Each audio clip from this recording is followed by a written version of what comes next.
Hi అండి, welcome to పురు Madhavi channel. నేను ఈ మధ్య మీషోలో ఆర్డర్ పెట్టిన ఐటమ్స్ ఓపెన్ చేస్తున్నాను. ఎలా వచ్చాయో చూడండి. నేను ఒక పిక్ పెట్టాను కదా, అందులో అమౌంట్ కూడా ఎంత అన్నది చూడొచ్చు మీరు. క్యాష్ ఆన్ డెలివరీ అయితే 147. నేనైతే ఆన్లైన్ పే చేశాను. నాకైతే 120 రూపీస్ పడింది. ఇందులో మనకి ఆప్షన్స్ కూడా ఉన్నాయి. సేమ్ ఇదే గోల్డ్ కలర్ కాకుండా స్టీల్ కలర్లో అయితే 100 రూపీస్. నేను సేమ్ ఇదే మీషోలో 3 years ముందు తీసుకున్నప్పుడు 70 రూపీస్ ఉండే. మా పిల్లలు ఎక్కడో పోగొట్టేశారు, అందుకే మళ్ళీ ఆర్డర్ పెట్టుకున్నా. దీనికంటే నేను ముందు ఆర్డర్ పెట్టుకున్నదే బాగుంది, అది స్టీల్ కలర్. దీనికంటే అదే బాగుంది అనిపించింది నాకు క్వాలిటీ. నెక్స్ట్ ఐటమ్ వచ్చేసి పైన పిక్ లో ఉంది కదా, అది ఓపెన్ చేస్తున్నాను. దీని గురించి చెప్పాలంటే నిజంగా నేను మర్చిపోయాను. ఒక 3 months అయిపోయి ఉంటుంది ఇది ఆర్డర్ పెట్టుకుని వచ్చి కూడా. ఓపెన్ చేసే ముందు కొంచెం టెన్షన్ పడ్డా ఎలా వచ్చిందో ఏంటో అని. ఓపెన్ చేశాక నిజంగా హ్యాపీగా అనిపించింది, చాలా బాగా నచ్చింది నాకు. సైజ్ అయితే పెద్దగా లేదు కానీ వెయిట్ ఉంది బాగా అంటే మరీ ఎక్కువ వెయిట్ ఏం కాదు, కరెక్ట్గా ఉంది. నెక్స్ట్ ఇప్పుడు ఓపెన్ చేస్తున్నదైతే కిచెన్ క్లీనింగ్ కోసం తీసుకున్నా.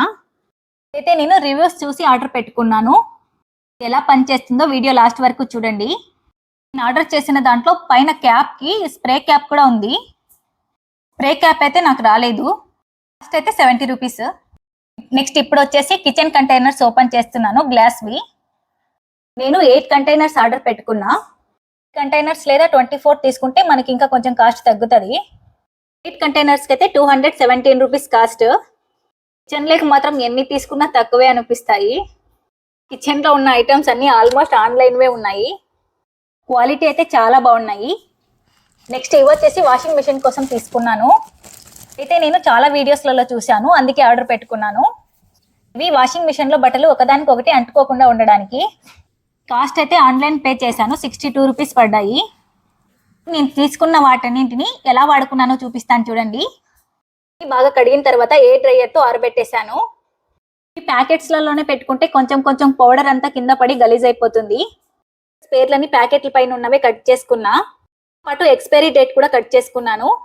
ఎక్స్పైరీ డేట్ ముఖ్యం కదా, అందుకే కట్ చేసుకున్నా.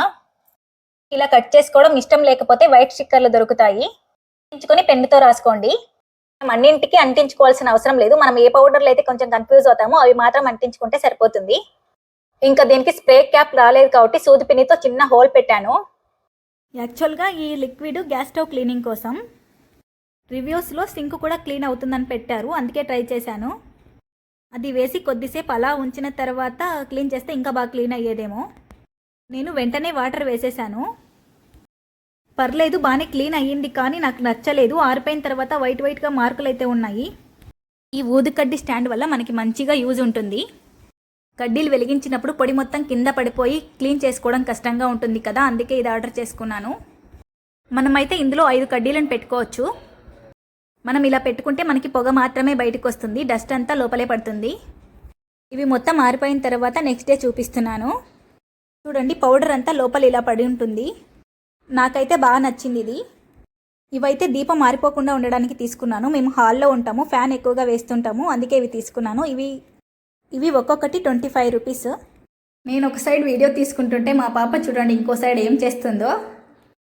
బుజ్జి, ఈ పిల్ల చూద్రా ఏం చేస్తుందో. ఎయిర్ లాక్కొచ్చుకొని మరి పైకెక్కి కడ్డీ వెలిగిస్తాంది.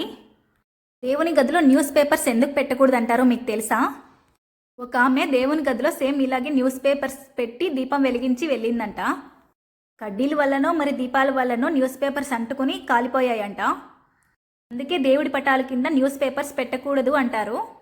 నేను కూడా ఇంకా నుంచి బ్లౌజ్ పీస్ పెట్టాలనుకుంటున్నాను. థ్యాంక్స్ ఫర్ వాచింగ్ అండి. ప్లీజ్ అండి, మీకు ఈ వీడియో నచ్చినట్లయితే లైక్ చేయడం మాత్రం మర్చిపోకండి.